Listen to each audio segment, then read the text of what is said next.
I think we're going to go ahead and get started. Don't forget about our value-added services at bradfordbarthel.com, including over 60 hours of continuing education videos available to you. Also, our AMA analysis and rating department, our lovely attorney profiles, and much more, including the best blogs in the industry. Yes, I am a little bit biased, but B&B's blog releases an average of 2 articles a week, keeping you all up to date on the latest and greatest workers' compensation news. We have released 5 articles, yes, I said 5 articles in the last 10 days or so. I recommend reading all of them, of course, but specifically Ron Scher's article on food for thought on pure site claims. That is an excellent read. You will find a copy of today's PowerPoint presentation in the handout section of your GoToWebinar panel. You can also find a link to the PowerPoint on our website at bradfordbarthel.com under the training section. And that's also where you're going to find those recorded videos that I mentioned a second ago. So again, if you go to our website at bradfordbarthel.com, click on the training tab, you'll find today's PowerPoint along with all those previously recorded videos that you can watch. I will be providing certificate information at the end of today's session. Don Barthel, one of our founding partners, and Zane Uribarri, a partner at the Ontario office, are teaming up to lead today's training on old law, new tricks, where they will discuss some cases that I think you might recognize. Don and Zane have a lot to cover today, so let's go ahead and meet our presenters. Don? Well, good morning, everybody, or good afternoon, I guess. Thank you so much for joining us. I really appreciate that. One little thing I want to add to Tammy's description of value added. The AMA analysis and rating department has, I've mentioned before, analyzed about 30,000 reports, and we've kept notes about each and every doctor that we've analyzed. So if you've seen a panel or some other doctor and you want the scoop on them, we do have the good, the bad, and the ugly on them. Please give me an email. I can check with the department, see what they've got on them, and also, since we're statewide, we'll invariably have an office with in the venue or venues of the doctor, and we can talk to the managing partner and see what the legal eagles in that office can find. Now, I'm known for bad jokes, and usually they're long, so I've decided to shorten them up and make them short, sweet, and yet awful. And the first one is going to be kind of obvious. Here it is. I recently told a joke over a Zoom meeting, and it wasn't even remotely funny. I told you these were going to be bad. All right, anybody like math? A university study was just released. 5 out of 3 people have trouble with math. If you're having a problem with that joke, we have an issue. Finally, I think I'm having marital problems. My wife met me at the door in her negligee, and she was coming home. Sorry about that. Zane? That's a good one. Thank you, Don. Thanks so much. Good afternoon, everybody, and welcome to today's presentation. We are going to get into, as Tammy said, essentially going over some old case law that had existed and some new issues that we are seeing with to address it, maybe some new tricks on how to deal with it. But let me tell you who I am first. For those of you who don't know, my name is Zane Uribarri. I am a partner in the Ontario office handling cases. Now, because we can handle cases remotely across a wide variety of venues, really anything in Southern California, many of the venues in Northern California as well. As we go through everything, to have questions, please don't hesitate to email us. Please also email us with general questions that you might have about a non-litigated case, that you're on issues that you see that arise frequently. Please let us know. We are happy to answer questions as we go along. And then if you have questions today, use the pull-out question section where you can go ahead and type those in. We will do our best to get those answered as well. But some of the cases that we wanted to cover are some of the topics and issues where we see matters that are at the board and are appealed up to the WCAB, and then we kind of see some different things happening in terms of maybe different judgments coming down from the board on very thin factual differences, and what this means, and essentially how do we go ahead and we deal with some of the changes that we are beginning to see. And one of those cases that we're going to start with today has to do with the violent act exception for psychiatric injuries under 4660.1. And as you know, psychiatric, when it comes to those of a compensable consequence nature, so when we when we're dealing with a physical injury, and then someone files a claim and says, I also have a psychiatric injury as a component of that, whether or not they're going to get any impairment from that depends on a number of factors. But one thing that they're going to have to it's going to have to be some kind of catastrophic injury, which is going to have a different set of criteria that are going to be involved. But also they have to have been a victim of a violent act or direct exposure to a significant violent act. And the question that we're kind of seeing now is, well, what constitutes a violent act? What do we actually need to have that happen? Because we've seen cases where there have been violent acts that everyone in the non-legal world would recognize as a violent act, being a victim of a robbery or something along those lines. But then the question becomes, what actually is a violent act? What is the board considering to be a violent act? And so in this particular case, the set of circumstances and the facts that we have is an employee ended up closing what was a pretty substantial heavy metal gate on her index finger on her left hand. Now, this caused a significant injury to that finger, and ultimately part of the finger had to be amputated. And then there was a psych add-on component that was then brought when the case went forward to trial ultimately. And the question was whether or not the force of the gate closing on the finger, does that constitute a violent act? And so that's what the board look at. And the judge ultimately, when they tried the case, said that it was, and the WCAB ended up affirming that decision, saying, yes, it met the necessary criteria. It was a very physical force, therefore we're going to consider it a violent act. And when we kind of look at this and contrast with other cases, where there's another case that's listed here, where there was a heavy machine that fell towards someone, causing an injury to their hand because they didn't get out of the way fast enough, and it was held to not be a violent act. Now, in that physical that hit someone's upper extremity, causing injury, exactly the same as we do in the other case. The difference is there's no amputation, and that does seem to be a large factor when we are looking at these particular cases and injuries that are going to be considered to be victim of a violent act if you end up with something such as an amputation. Also, the other cases that have sort of touched on this and that have looked at this particular issue are cases where individuals have actually had an amputation happen from a machine at work of some type. So some kind of mechanism that was operating that caused an injury to them. If it was something mechanical that happened, it is much more likely to be looked at as a violent act, oddly enough. But these are just some things that you want to keep in mind when looking and deciding, is there going to be a possibility going to end up with electric impairment in this case that will be compensable? Is it going to meet that act exception? And it didn't make any difference in this particular case, and it seems like it should, but it didn't make any difference that the gate was completely within the employee's control at the time, and they essentially accidentally closed their own finger in it. So the violence or the strong force that caused the injury was their own strong force. And while this was looked at by the board, and while it was something that was considered, they said it didn't make any difference. It's still a covered injury. And the question is whether or not the act that actually caused the injury was going to be enough to be considered a violent act. And in this case, it was. So something to think about, something to keep in mind when determining whether or not a physical injury is going to lead to that consequence of a psychiatric injury where you may end up having.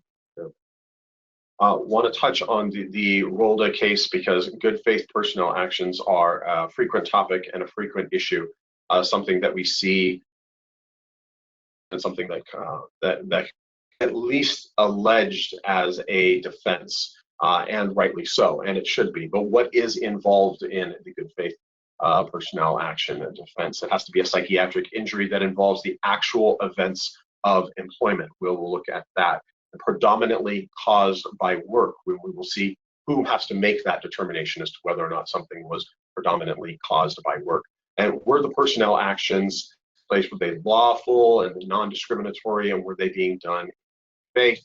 And of course, were they the substantial cause of the individual's injury? And if we can get through that analysis and we end up with a good faith personnel action defense to a psychiatric claim. actual events of employment. What constitute the actual events of employment? That is a legal issue for a judge to determine. So that is an issue where we have to do our investigation and bring our fact forward as to what the actual events of employment are. This is what is required by the labor code. This is what is required by case law. All too often, we do see doctors making comments on this. This is not the area where we need medical testimony or medical expertise yet. That will come in later on in the analysis. So the first thing that we're looking for, is there an actual event? Is there something that happened at work? And this requirement means that the place of employment can't merely be the stage where something happens. An individual in this particular fact pattern in case, if the individual is simply being gossiped about because of an extramarital affair that they're having at work, then the place of employment is merely serving as the stage where this event is being talked about. This is not a work-related event. It would not be something that arose out of or was caused by employment. Not part of that employee-employer relationship. There's no connection there between work. So it does have to be something more than a stage. If it is the kind of event where someone is being harassed by co-employees at work because of something that is happening at work, not something that's simply being talked about, that's non-work related and being talked about, and I understand that's a very fine line. And in fact, some of the fact patterns may go back and forth across that line. But what we're looking for is for work being something that is more than just the stage, more than just where the discussion or the or something where the injury actually arose from something that happened at work. So that can be a bit of a fine line in terms of the harassment by visiting a psychiatric injury, whereas the co-employees are simply talking about something that's not work-related that causes a psychiatric injury, and that there can be a very, very fine distinction there. The point is, though, that there have to be events, the actual events of employment have to go ahead and cause this injury. So what do we get with this defense? No compensation under this division shall be paid by an employer for psychiatric injury that was substantially caused by a lawful, non-discriminatory, good faith personnel. Of course, the burden for proving that does fall on the defendant. So that is something that we have to go ahead and prove up. So it is a defense that we will claim, but it is also a defense where we will gather the evidence to show that the good faith personnel action applies. So the first thing that we have to do is we have to know action is a personnel action. Evaluations and promotions and terminations, pay raises, changing in job duties, those kind of things are personnel actions, as opposed to administrative actions that employers may take, where they decide to close down one plant in one location and open a plant in another location, where they decide to expand the overall workforce, or not something that's individual to a particular employee. We are looking for actions that are merely actions related to the employee and considered to be personnel actions, actions that the employer takes in connection with what ends up being the applicant underlying job. Next, we have to look and see if those actions were taken in good faith. The claim is usually, yes, we took these actions in good faith, of course we did. And our job ends up being, we have to go through and find a way to prove that something was done in good faith and there wasn't either animus or there wasn't some other reason that was being done.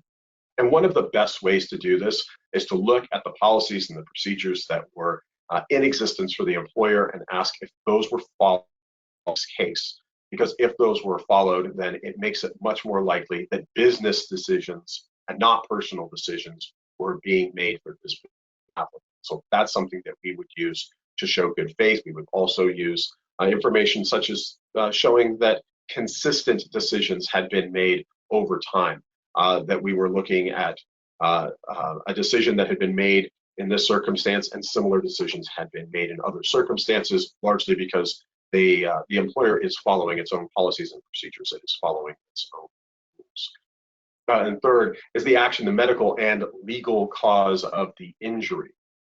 So that is something that we do have to look at.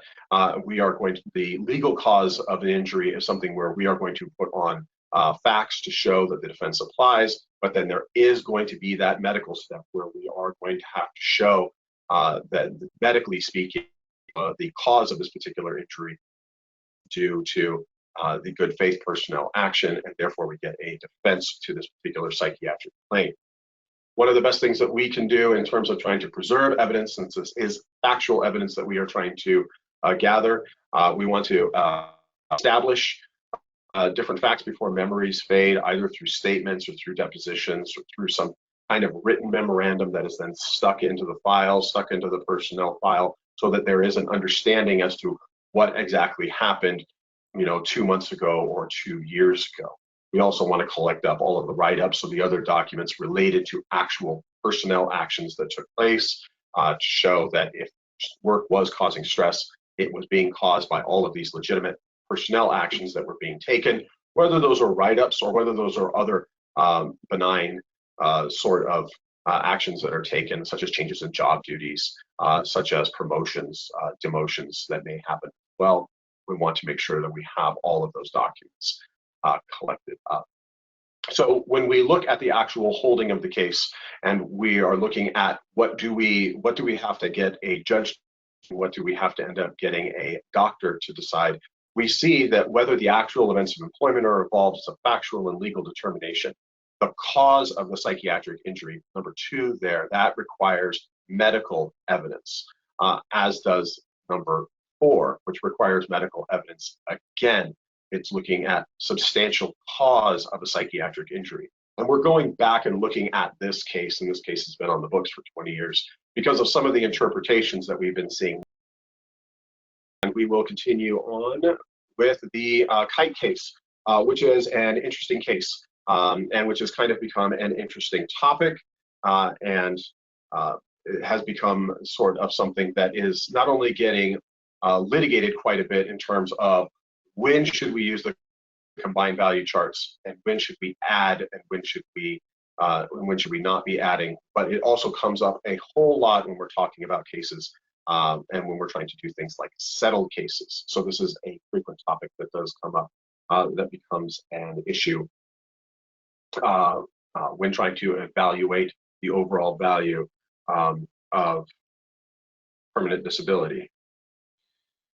So let's see how we deal with the Kite case, how we attack it, and actually we're going to start out with what does the Kite case itself actually mean. So the Kite case itself was a case where there was bilateral hip replacements, and then there ended up being impairment that had been found, but there was a discussion as to whether or not combining the values or adding the values for impairment for each hip was going to be appropriate.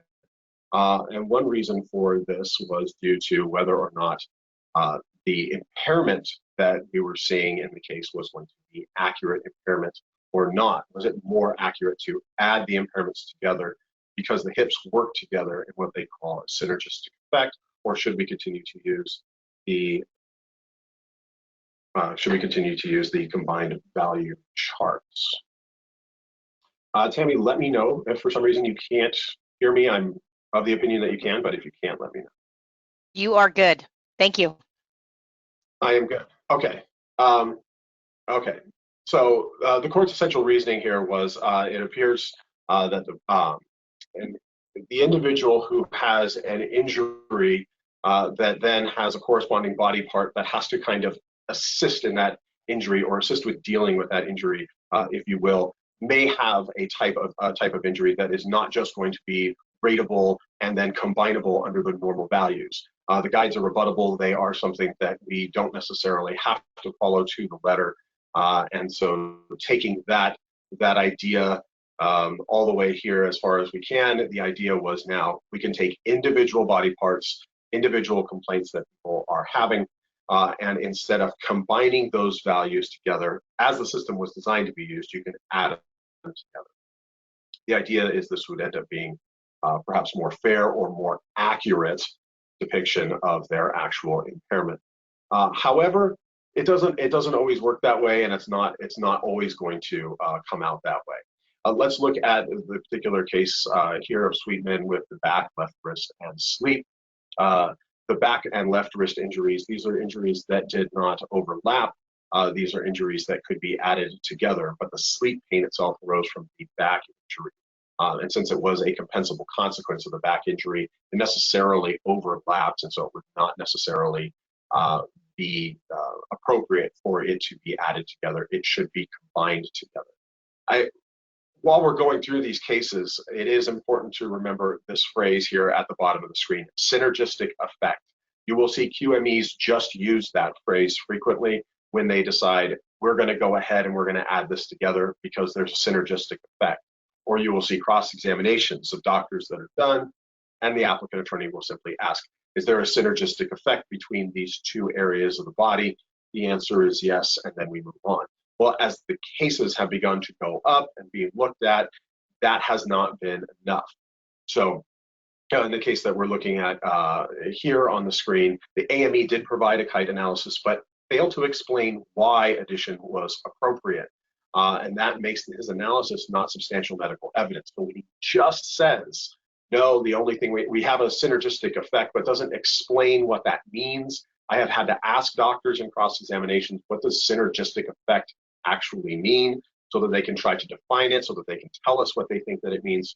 And sometimes I can't get a straight answer other than, well, they think it applies in this particular case. So they have to go ahead and articulate some kind of a, reason. There has to be some basis to go ahead and add the impairments together, not just combine the impairments together. So that is something else that we look at. And there may be times when you find out that it doesn't make any difference if it is added or combined. I went through a cross-examination where most of the time was spent by applicant attorney trying to convince the doctor to go ahead and add the impairments together rather than using the combined value charts. And after a significant amount of time had gone by, the doctor finally agreed to do that. They asked if I had any questions, and I said no. And as applicant attorney and I were walking out, he says, why didn't you try to change the doctor's opinion on that? Because now I can add them instead of combining. That's when I pointed out to him that if you combine the values, you get 18% permanent disability. If you add them together, you get 18% permanent disability. It doesn't make any difference in this particular case. And he pulled out all of his medicals and his book and everything right there on the trunk of his car, went through, figured it out, and realized they were exactly the same. So just because someone is advocating that something is going to be fair doesn't even mean that they really understand what it is that they are advocating for. But the doctor's opinion does have to be based on substantial medical evidence. Let's look at the Leo case here quickly, explaining how this works. The QME added together a neck and a lumbar injury together, stating that these are separate areas of the spine. However, WCAB said QME has to explain why this is a more accurate reflection of the individual's permanent disability.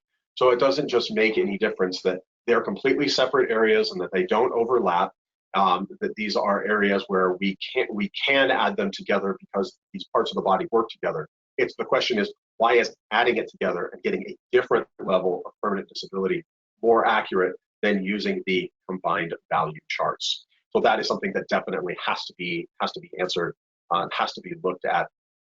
So we should be using the combined value charts unless there is a real reason not to. So that is sort of the takeaway from these cases. I do want to point out substantial medical evidence means exactly that, substantial medical evidence.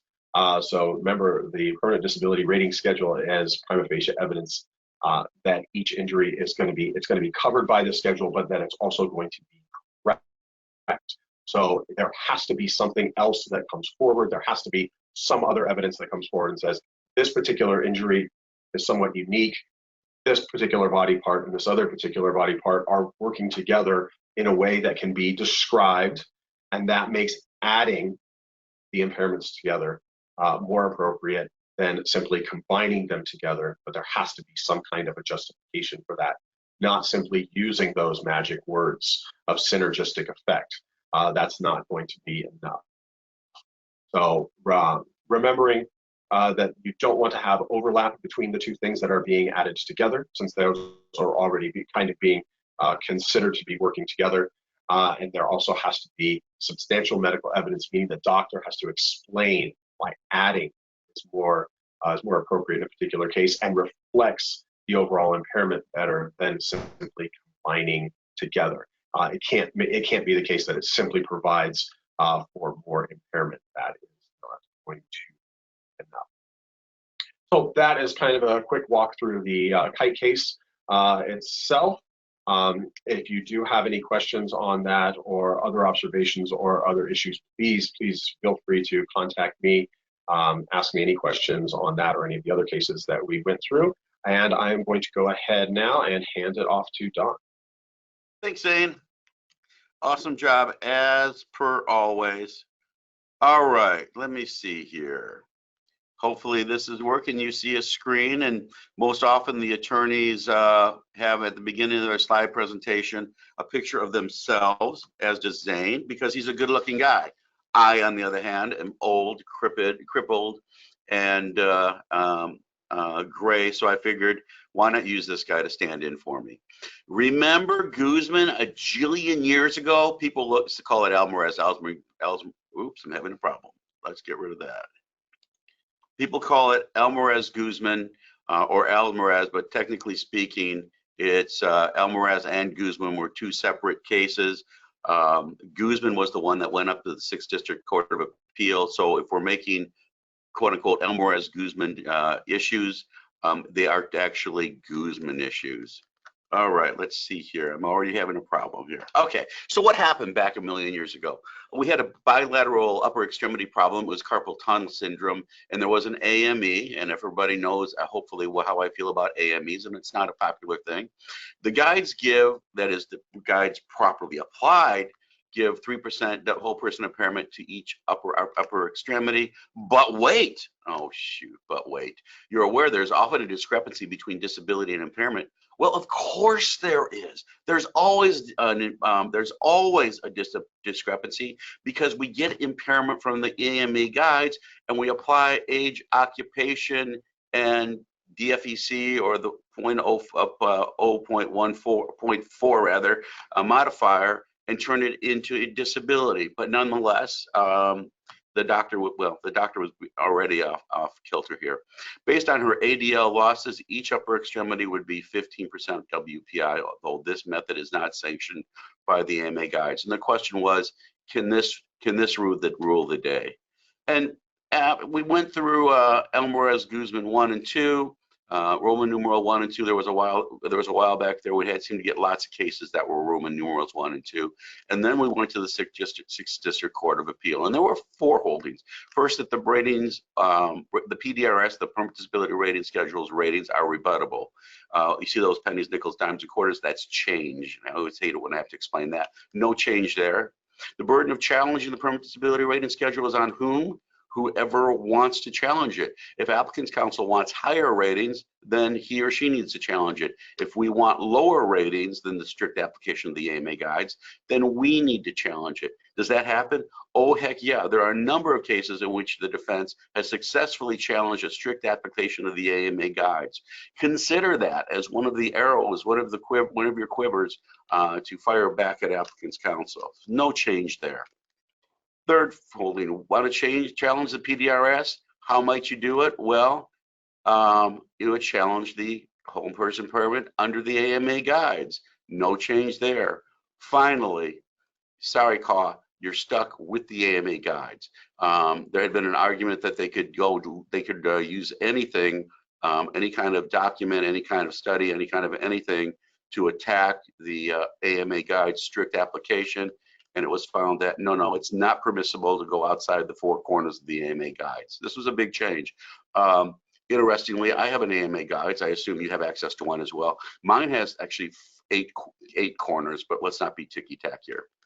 All right, finally, if you want to challenge the PDRS, quote, a physician may utilize any chapter, table, or method in the AMA guides that most accurately reflects the injured employee's impairment.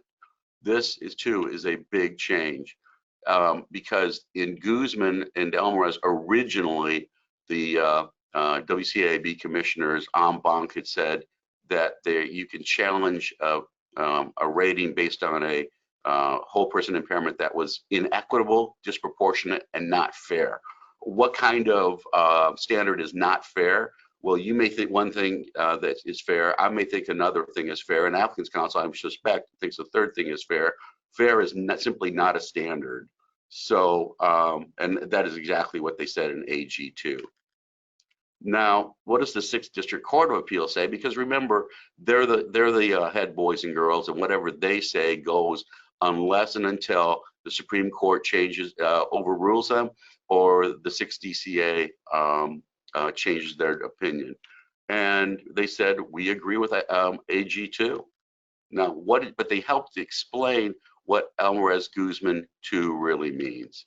First off, it doesn't apply to all permanent disability cases, although our friends at CAW seem to think so. There are new magic words that we have to take into consideration as provided by the 6th District Court of Appeal. Complex and extraordinary cases. That's when a Guzman application or argument, and only then should it be considered. To guide, to accommodate, quote, complex or extraordinary cases, the guide calls for the physician's exercise of clinical judgment to assess the impairment most accurate. Okay, so interestingly, that is repeated. I'm not repeating myself. To accommodate complex or extraordinary cases, the guide calls for the physician's exercise of clinical judgment, et cetera, et cetera. The District Court of Appeal actually said it twice in the same Guzman opinion. So clearly they think complex or extraordinary is a significant thing. Back strain, herniated disc, carpal tunnel, hernia, I don't think these qualify as complex or extraordinary, and they should be, and any attempt to attack or undercut the AMA guide's traditional application in these type of cases needs to be responded to with this argument that the applicant's counsel has to prove that the condition is complex or extraordinary. So danger, danger, PTP, QME, AME, chapter shop at your own peril. Once again, the Court of Appeal, the 6th District Court of Appeal said, in most cases, the doctor has to apply the appropriate chapter devoted to the body part, region, or body system affected. For example, if it's a back case, then they need to stay in chapter 15. If it's an upper extremity case, they need to stay in chapter 16, etc. in most cases. So what we've got here, we've got extraordinary, and we've got in most cases. If a physician expresses the opinion that the applicable chapter does, or that the chapter applicable to the particular injury does not describe the employee's injury, but all other chapters could apply, all other chapters address completely different biological systems, it would likely be difficult to demonstrate that an alternative chapter supplies substantial relevant evidence. What are they saying? They're saying applicants counsel, or rather the AME or PQME says, I don't like the DRE methodology for the low back. I want to use chapter 17, the lower extremities. Well, wait a minute. I just repeated myself. Chapter 17 is lower extremities. It applies to completely different body parts. So it's going to be, as the 6th District Court of Appeal said, be difficult just to demonstrate that these are relevant, that chapter 17 is relevant, that it provides substantial evidence that can be utilized to provide an alternative WPI determination. And to repeat myself, or to underscore that, each chapter does indeed address a completely different biological system or body part. If you want proof, take a look at the first paragraph in every chapter 13 through 17, and you will find the AME editors stating exactly that. It's restated chapter 3 through 17, every single chapter. So what do we have? A summary here. If the doctor tries to do a little shopping of chapters, one, the Court of Appeal says that each chapter already does address completely different biological body systems, that when the doctor either easy for me to say, chapter shops, they are attempting to apply a chapter that, quotes, addresses a completely different biological system or body part, that this attempt will be likely difficult. It will likely not supply substantial evidence or relevant evidence. There we go. So these are all the problems that a doctor who is trying to apply a Guzman analysis is going to deal with. So any chapter, table, or method? Heck no. Any applicable portion of the guides. What's applicable mean? Relevant. If a particular impairment is not addressed by the guides, then the doctor should take a look at the current impairment and compare it to conditions with some similar impairments. Now, wait a minute, that sounds a little like Guzman. No. That was in the permanent disability rating schedule long before Guzman. The WCAB and the commissioner and the DIR foresaw situations in which the AMA guides did not cover a particular injury. I mean, it's a big book. It's over 600 pages long, but they can't possibly cover each and every single injury or conditions and are being discovered regularly. The book needs to be updated regularly. Given that situation, sure, there's going to be situations where there are unlisted objective medical conditions where the doctor is going to have to sort of play with the AMA guides to come up with a relevant whole person impairment, but only in those situations. So what do chapters 1 and 2 really say? Just ask the 6th District Court of Appeal. That's chapters 1 and 2 in the AMA guides. The guides itself recognizes it cannot anticipate or describe every impairment.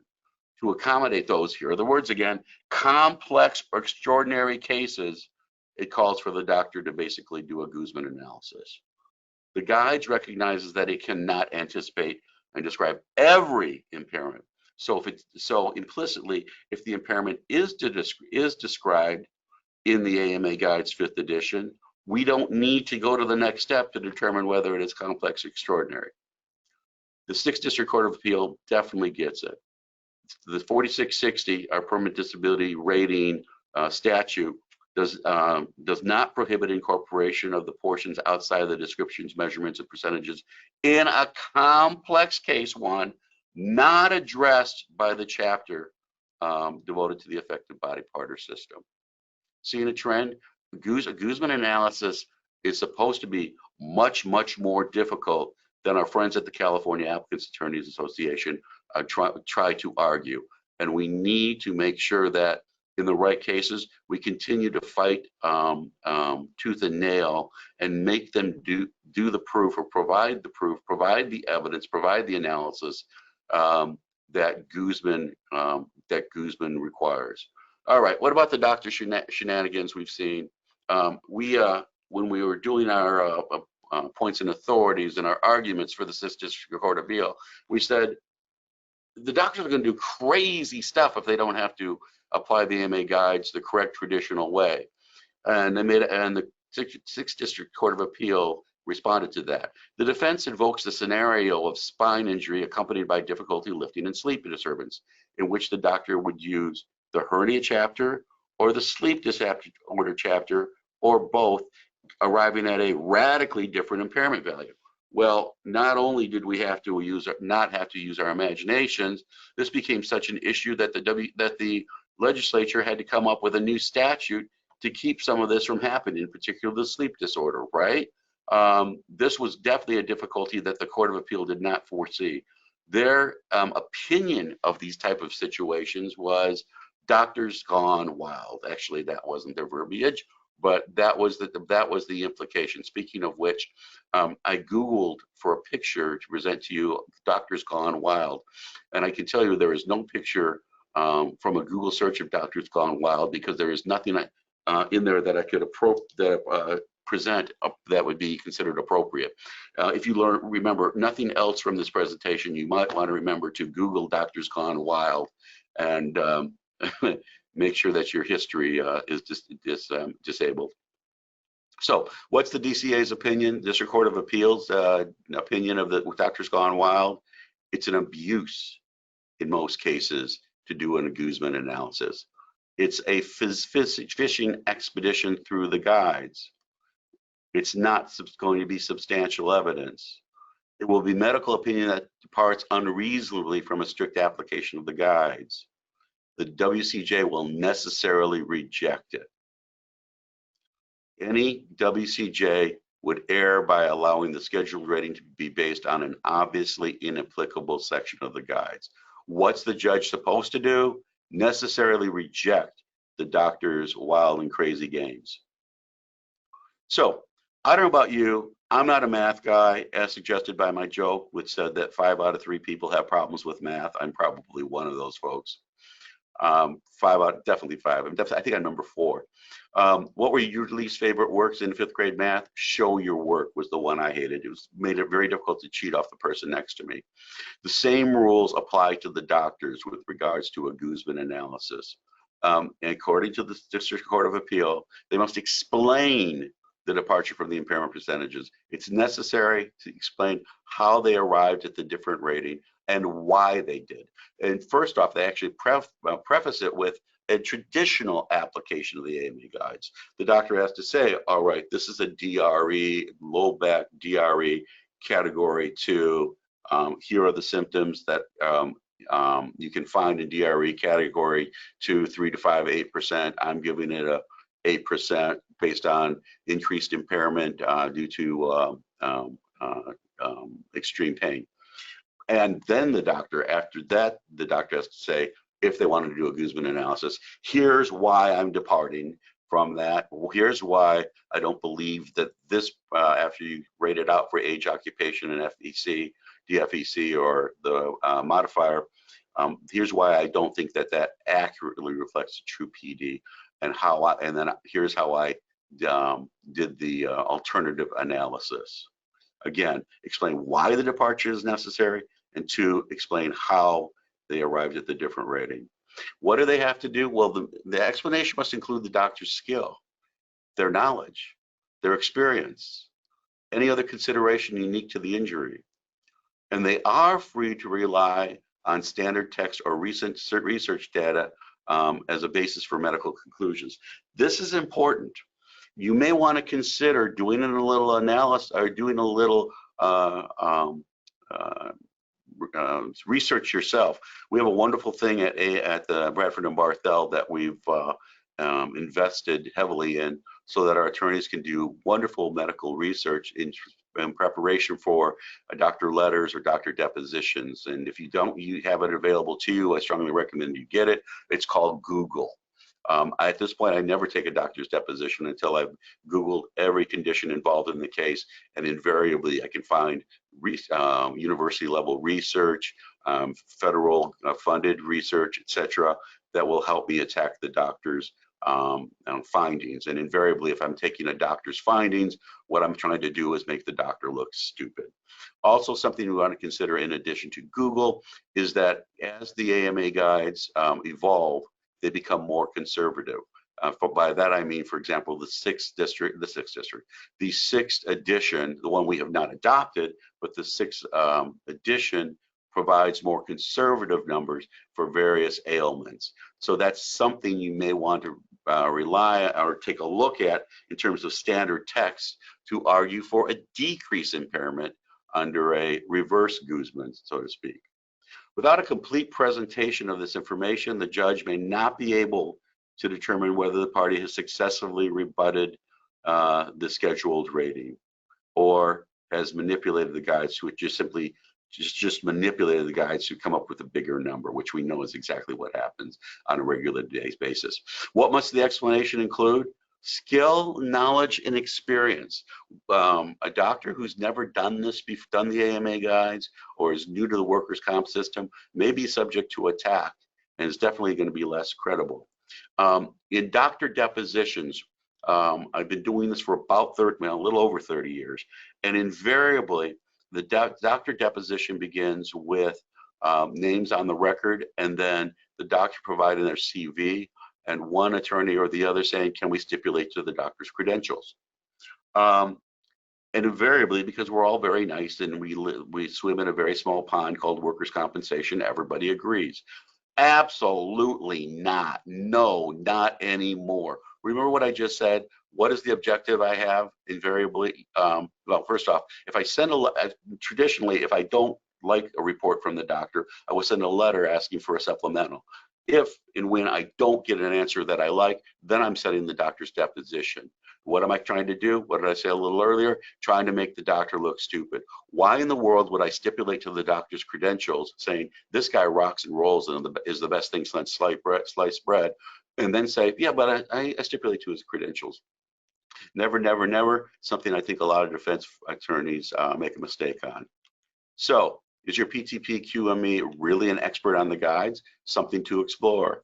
Are they really giving expert opinion testimony regarding the guides? There's only one way to find out, and that is to challenge their representation that they are an expert. Let's see, how are we doing on time? Well, we got 9 minutes, but it's okay. How often can we, or when do we make this determination? Well, wait a minute, Don. What if this doctor has done 12,000 AMA determinations under the as an AME, 97,000 as a PQME, and just yesterday, the judge we have on this case has admitted 12 reports by this doctor and find them to be substantial evidence. Isn't that sort of the end of the story? Absolutely not. The qualifications of each expert must be determined on a case-by-case basis. So just because the defense may have dropped the ball yesterday, or the judge is inclined to accept the doctor as substantial evidence, we, per the Costa decision, remember I said a while back we were getting a lot of Roman numeral I and Roman numeral II cases, the Costa II decision, which was en banc back in 2007, says that we can make the determination, or we can argue over the qualifications of a quote-unquote expert in each and every case. Each and every case. Something not to forget when we're trying to prove the doctor's report is not substantial evidence, which is code for trying to make the doctor look stupid. By the way, I think I've got a couple more minutes. So I want to talk about AMEs real quick. I'm not a big fan of AMEs, and there's a reason for that. I've got a very long story, but I'm going to make it short. Many years ago, I was doing a training on the AMA guides, and I noted that this is way back when we were just starting to use the AMA guides. And I noted that a lot of the doctors weren't doing a good job with the AMA guides. And I said, we need to train the doctors better. Now, this was a mixed audience that I was training. It was justers and defense attorneys and applicant attorneys. And much to my surprise, I found out after the presentation that some doctors were in the room. After the presentations, a couple doctors introduced themselves as AMEs, and they said, Don, you're wrong. And I said, I've been married forever. I know, and I have kids. I know I'm wrong. What am I wrong about this time? They said, we're AMEs, okay, and we know how to apply the AMA guides, and we could appropriately apply the AMA guides, but we can't and we won't. Huh? You can't and you won't properly apply the AMA guides? Yeah, they explained. Think about this. If we properly applied the AMA guides to all back cases, what percentage would be zero? About a third. That's right. And if we properly applied the AMA guides, what percentage of carpal tunnel would be zero? Oh, about 2/3. That's right. And if we properly applied the AMA guides to all hernia cases, what percentage of those would be zero? Just about all of them. Let's be real conservative and call it only 95%. They said that's right. And what if we as AMEs did that? What if 1/3 of our AME reports for the back were zeros, 2/3 of our carpal tunnels were zeros, and near 100% of our hernia cases we turned into zero? How many more agreements will applicants' attorneys enter into to use us as an AME? Zero. So the doctors, the AMEs in particular, have a vested interest in making sure that that permanent disability, that impairment is high enough to make applicants' attorney happy, and if necessary, will misapply the AMA guides and or will apply a Guzman and or will apply a Kite to make sure that number is sufficiently high enough that they can stay in business. Couple other thoughts. If you take a AME, we've done about 30,000 analyses. I think I mentioned that earlier. If you take the reports from AMEs, PTPs, and QMEs, who do you think that more accurately applies the AMA guides? Turns out that it's PTPs, because politically they often don't have a dog in the fight. They just want to get the patient fixed and out of there. Who does the second best job? QMEs. Oftentimes they don't. Oftentimes they have a political dog in the fight, but sometimes they don't. Who does the worst job? who tends to misapply the AMA guides the most, who's going to give you a Guzman, who's going to give you a Kite. That's the AMEs that you wait around for the longest and who you pay the most for. Finally, we talked about stipulating to the credentials of a doctor. If you agree to an AME, they're your doctor. You have implicitly stipulated to their credentials. So if you need to attack the doctor's report to find it, to make it so that the judge will find it that it's not substantial evidence, you've got a 12-foot putt here, because the judge is going to say, hey, this is your guy or gal. You have stipulated to him. You said they're cool, they rock, and they roll. Whereas with a PTP or QME, that is not the fact. So just some thoughts for consideration. All right, here is a potential letter to an AME, PTP, QME, outlining some of the points that I've made through this presentation. You may want to take it and make sure you use it either for a recorded statement, or your defense attorney uses it as an outline in preparation for a doctor deposition. And it goes through, again, most everything that we've discussed. It includes citations to the Guzman pages, the AMA guides, Almaraz, Guzman, etc. What's the ordinary progression or challenge? First off, with the doctor offers their opinion under the AMA guides. One party or the other challenges the opinion by deposing the doctor, supplemental report, or getting another medical legal under a 4660. I'm having a brain burp. When do you start the challenge? A prudent practitioner should exercise reasonable diligence to obtain rebuttal evidence before the issue of MSC. Obviously, definitely, you don't want to be caught with your pants down. So get your rebuttal. And here's something I like to do. Notice the doctor deposition before the MMI examination. Huh? Why would you do that? Well, so that you're ready for whatever. First off, it says it shoots a cannon over the bow of the doctor, letting him or her know, listen, you're ready to take their deposition if they should go sideways on us. Number two, it costs absolutely nothing, or pennies, I mean literally pennies, to set up a doctor deposition, and equally to cancel the deposition. Third, let's say the doctor does end up going sideways on you. Well, now you don't have to wait the months and months, or weeks and weeks and months and months to get the doctor on the doctor's calendar, because you've already set it a month or two that you actually went through the process of setting the doctor's deposition a month or two before the final examination. Well, there we go. It is 12:58. There's a case here that I'm not going to go over because, well, it's an old one and it doesn't really provide any additional insight. So that's what I'm going to leave you at. I want to thank you so much. I'm actually doing something that I never do. I'm done a minute and a half early, which is pretty incredible. Thank you all. Have a wonderful afternoon, a terrific week, and hopefully we'll get to talk to you soon. Bye-bye.